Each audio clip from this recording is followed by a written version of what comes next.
Hey there, toy collector friends and Transformers fans alike. Welcome back to the channel. I'm the Triple TC, that's the time traveling toy collector, and in today's video we are looking at Deconstructing Devastator.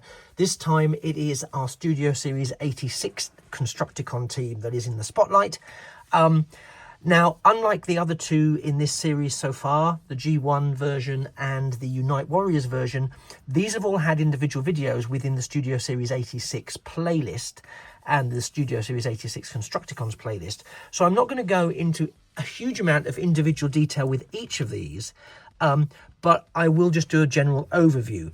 Again, like with the other videos, we'll look at them in vehicle mode and robot mode and then in combined mode. Now, I'm very excited because at this point, I have yet to combine them into Devastator.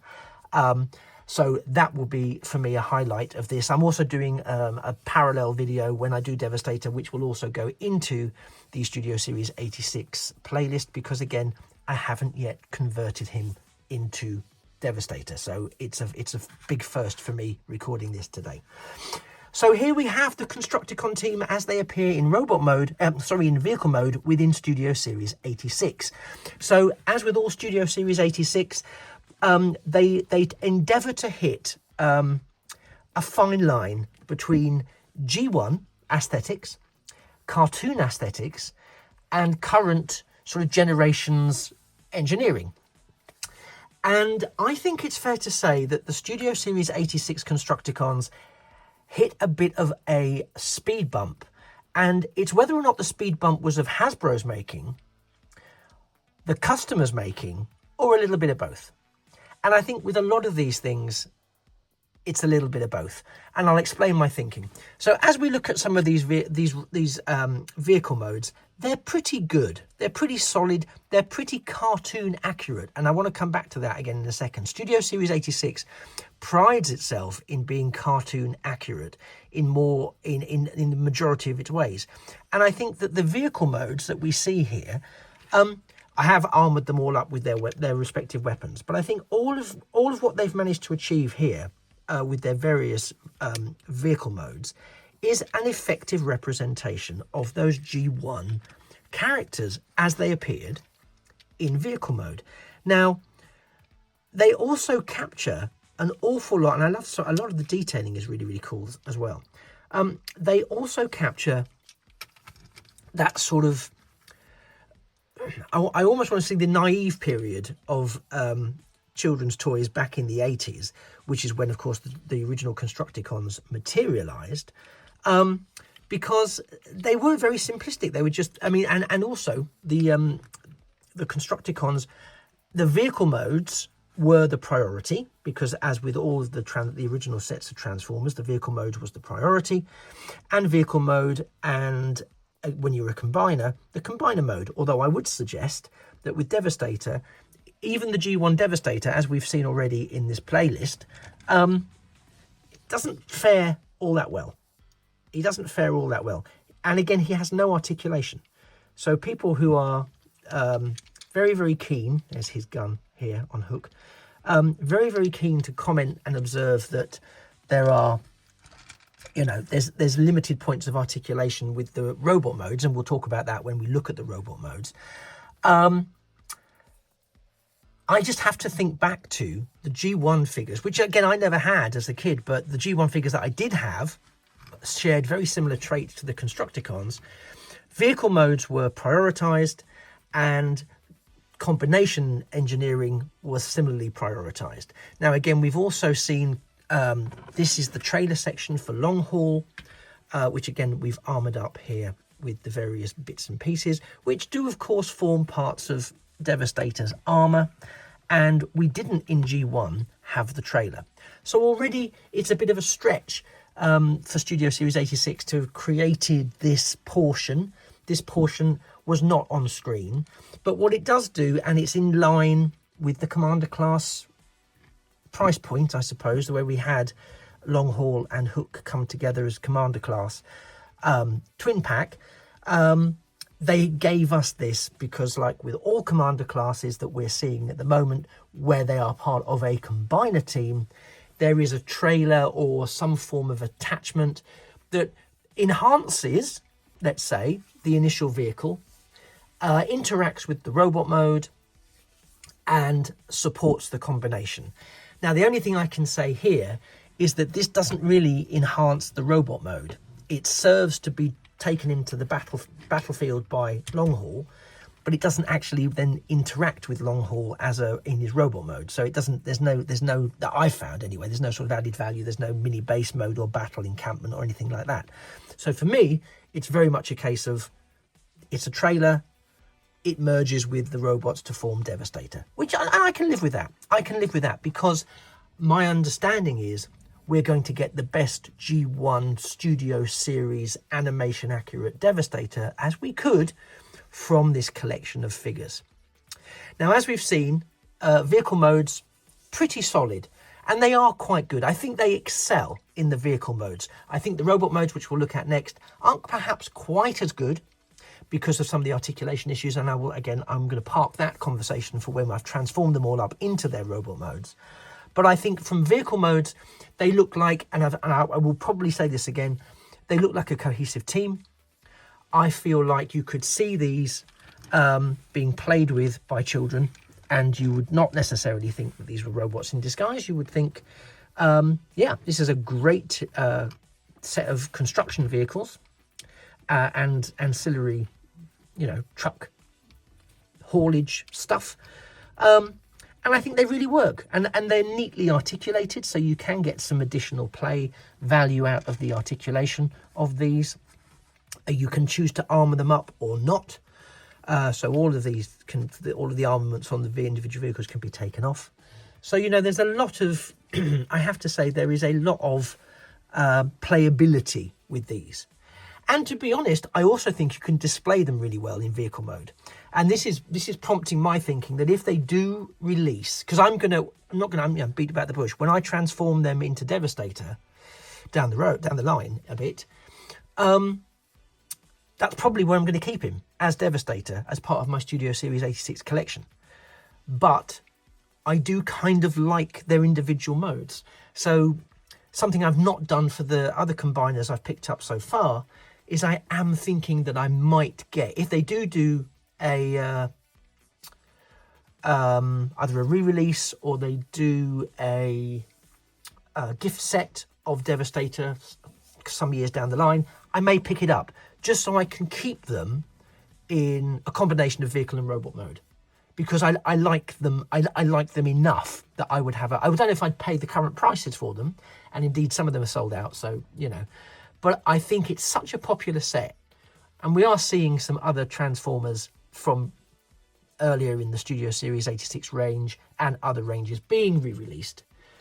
So I think I might look at a reissue point to pick this set up, however that may look, because I do enjoy them. I think they're a good set, and I would invest in having them, because it in some ways it's a bit double dippy. I get that, but it isn't, because you're getting the 6 characters, but you're also getting the 7th character, which is Devastator. Okay, but I'm going to come on to Devastator shortly. As I say, it's going to be the first time that I've ever created him. But before we can get to Devastator, we have to have a look at the robot modes of our Constructicons, who, of course, are the lifeblood of Studio Series 86 Devastator. So without further ado, and with the Instagram? No, we're not in Instagram, we're in YouTube. Sorry, I was doing an Instagram thing earlier. Now I'm in YouTube, and it's very late at night, so pardon my brain freeze. So with the power of YouTube, I'm on the right platform now, let us transform into, well, sort of reverse phase 1, into robot mode. Don't touch that dial. So here we have them all transformed up into their Constructicon robot modes. And again, it's nice seeing them all together like this. They do look like a cohesive team. So that's, again, immediately a super plus for me for this particular iteration of the Devastator gang. It does look like a cohesive team. The colour scheme is, again, very neat. We do see that there is some lovely detailing. And I think this is where we see, as you know from this series, we've already looked at the G1 iteration of the Constructicons, which were like tiny little, almost like matchbox type vehicles by comparison, with their very G1-y robot modes that had hardly any articulation at all. Then we looked at the Unite Warriors version of Devastator, which then took that and exploded it into a gigantic scale by comparison. And it, again, seeing these in robot mode here really does show us how this is a sort of midpoint between the G1 figures and also those sort of Unite Warriors versions. And yes, there is some shared, what do we want to call it, engineering. There is some shared engineering, but there's also some new engineering. There are also some shared traits, I think perhaps more with the Combiner Wars version, where some of the articulation is a little bit limited, and also a little bit, a little bit eyesore-y, I suppose, if I'm being brutal about it. Because some of the arms, let's get this, there's two things in robot mode that I think sort of, if we're being brutal, and let's be brutal for now, because I'm going to be gushy for most of it, is what lets these guys down. We know that this version has no waist articulation overall, and we know that the arms are a little bit puny. Now, they're not as puny as G1 arms, and in some cases, they take the better articulation elements of Unite Warriors to at least give us articulated arms. But in the majority of the cases with those articulated arms, we're seeing molded in hands, we're seeing no wrist articulation other than potentially for transformation purposes. And yeah, I think the thing that really, and people can live with that, because we've seen that in the Age of the Prime's aerial bots, we've seen it in the Legacy Menasor, we will possibly see it in upcoming releases like Bruticus and Defensor, possibly, maybe even a Predaking, who knows.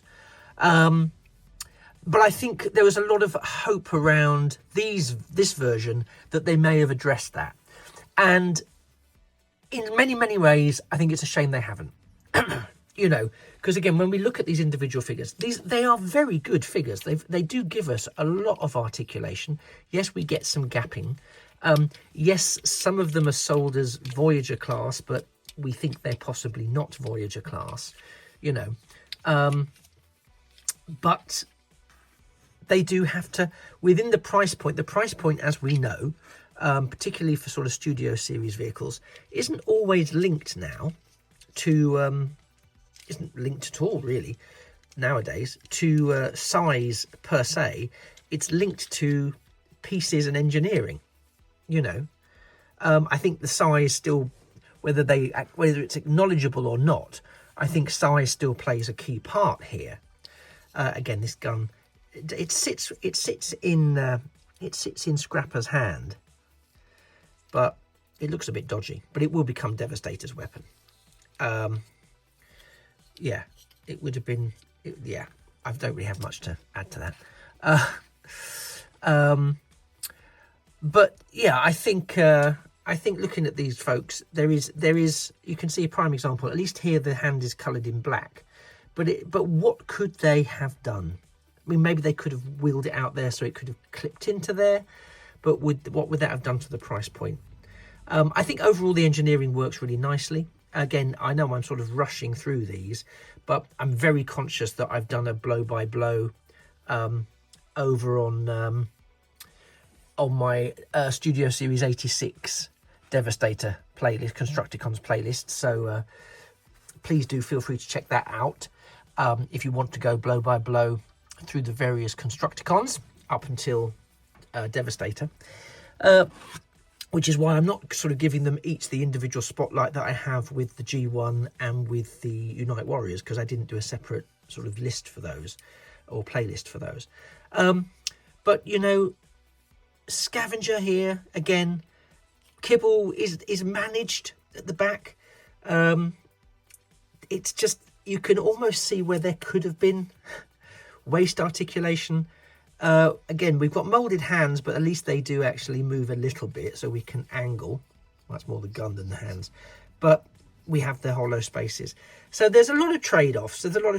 But I think the thing that I'm most excited for, which I think really is the thing everyone, if they're honest, is most excited for, and if we're really honest, it's the reason we've collected these Studio Series 86 figures, the majority of us. I mean, again, Mixmaster was the last one to sort of, sorry, Hook. No, Mixmaster was the last one to turn up, but I'm saying Hook and Mixmaster, they always give me the same vibe. I swear they're from the same production line, sorry. But you see, even there, we've got those sort of nasty cuts in the elbow, which is very reminiscent of the Unite Warriors. But again, the Unite Warriors improve upon, dare I say it, improve upon the Combiner Wars version by actually having articulated elbows. Some of these characters, some of these figures in their Combiner Wars version didn't have articulated elbows. And of course, G1 didn't know what the word articulated meant, really, unless one of them turned into an articulated truck. That's as close to being articulated as it sort of got. So there is some celebrating, I think, to do about these. I think there was a general kind of disappointment, which I don't think is deserved. But I tell you why. I think Hasbro were victims of their own success here, because they'd done so well with Studio Series, particularly Studio Series 86, for a lot of a very sort of niche area of collection. But I think they've done such a great job in bringing movie characters to plastic life, striking that balance between the G1 toy and the cartoon accuracy, which they have done brilliantly in the vast majority of their releases, and I don't think anyone could really argue against that. So we have had that upgraded engineering whilst keeping the G1 aesthetic, whilst also being a bit toyetic in terms of retaining some of that, the beauty of and the tactility of some of those wonderful original figures. And I think we've been spoilt in a lot of ways. And people would say, well, we haven't been spoilt. We pay for it. And yeah, we do pay for it. We're consumers. I get that. But I think we've been spoilt in terms of the ability to have great, what was previously very, very much not great figures. Let's be honest. G1. I mean, G1 is what I grew up with. You know, it was my original stuff. But I do recognise, because you can't not, if you're, pragmatic, they were little plastic bricks when, they didn't do anything. And it was always the vehicle mode that was prioritised. And often with combiners, it was the vehicle mode and the combine mode. So the robots would just, pull out the arms, pull out the legs, and off you go. That's it. Good luck with Chia. But this isn't that. This is, I do think, straddling some very positive middle ground between Combiner Wars, Unite Warriors and G1, and it does give us that cartoon aesthetic. I think they do really well in giving us that cartoon aesthetic, and I really like these folk. I really like how they come together. And as I say, what I like more than anything else is that they are such a cohesive team. So I can't really complain about that. I think they're brilliant. And I'd love to know which is your favourite Constructicon in terms of characterisation, but also which one do you think Hasbro have done the best in this Studio Series 86 line? I'd just be really interested to know, because I think it's going to be really divisive. And I'm not looking to be divisive, but I think in terms of coming up with the answer, I think different things will appeal to different collectors. So yeah, I genuinely think it would be a bit of a mixed bag. I couldn't tell you my favourite, to be honest, because I think it sort of shifts every time I mess with them.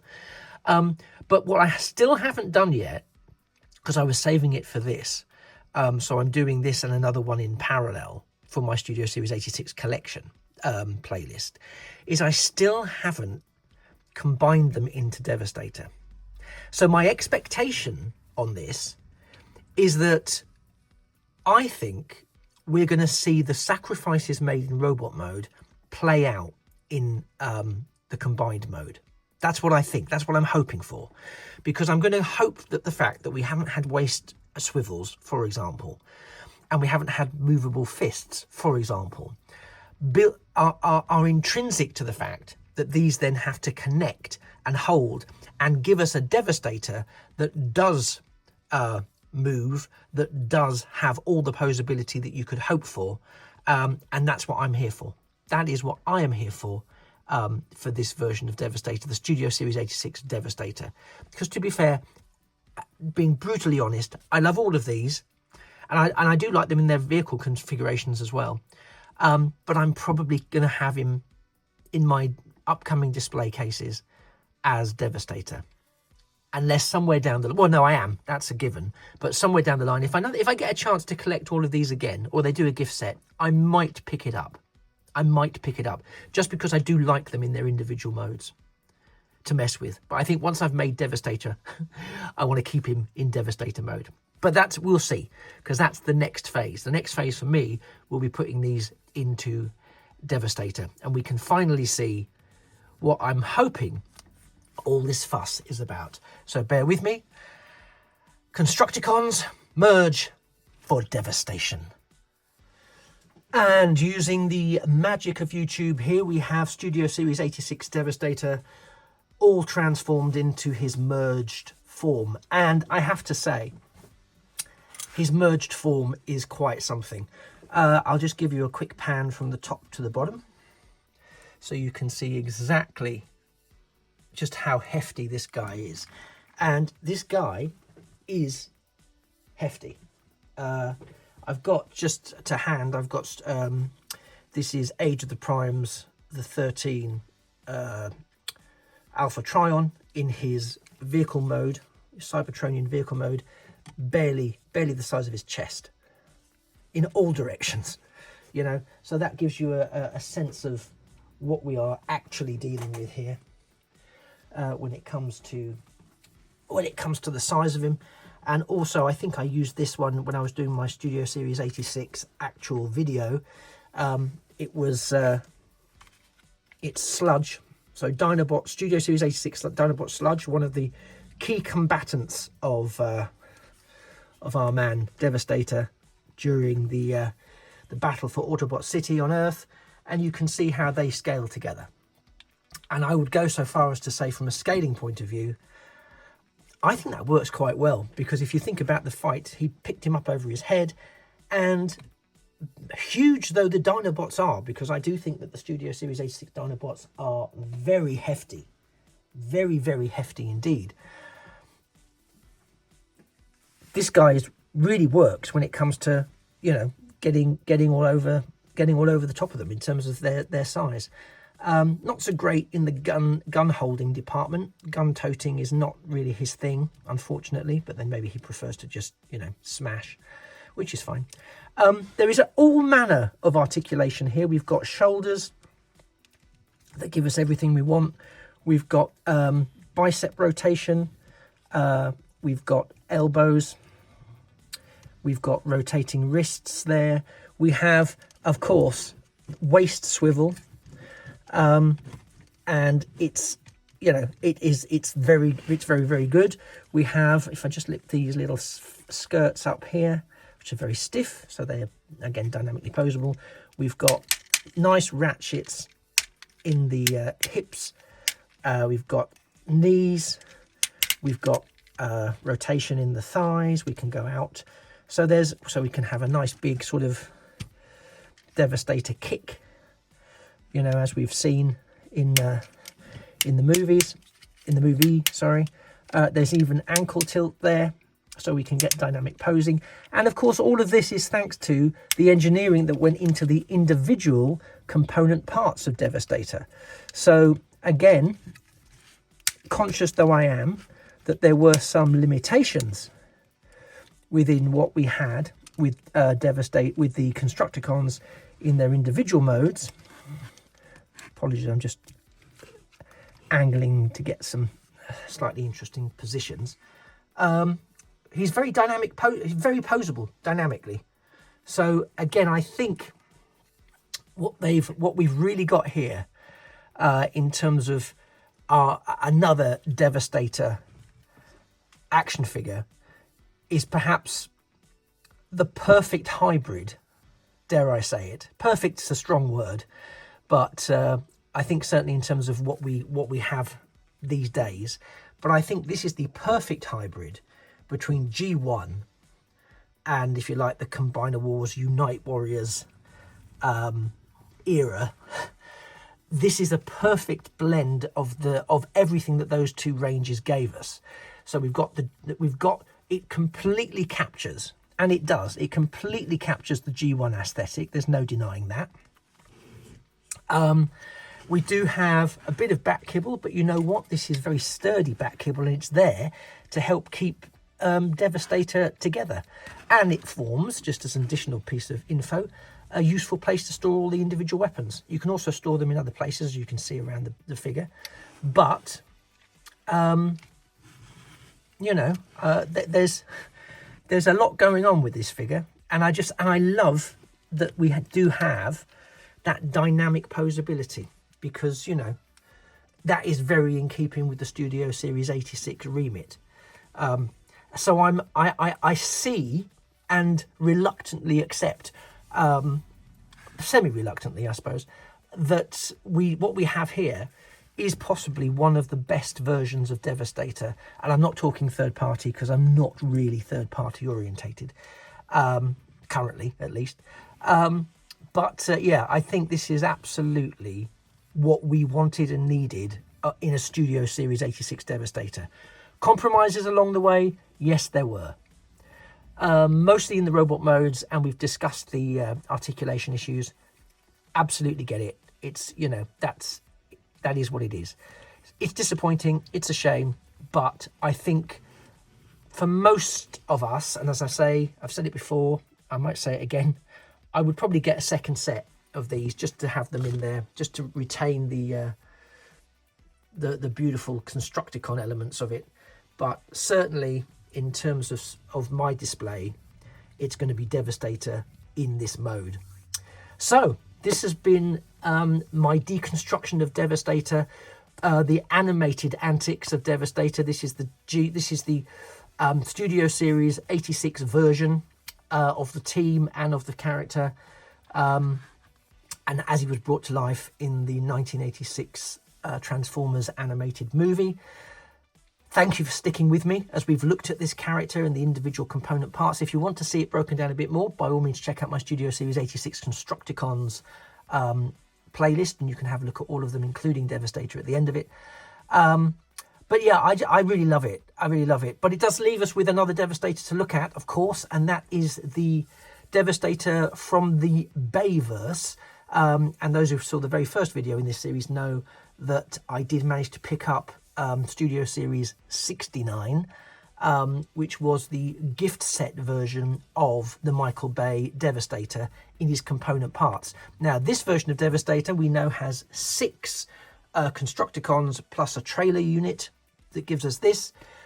If I remember rightly, because it's been a while since I've gone near it, because it terrifies me, if I'm honest, that version of Devastator I think has 8 Constructicons. 8 Constructicons.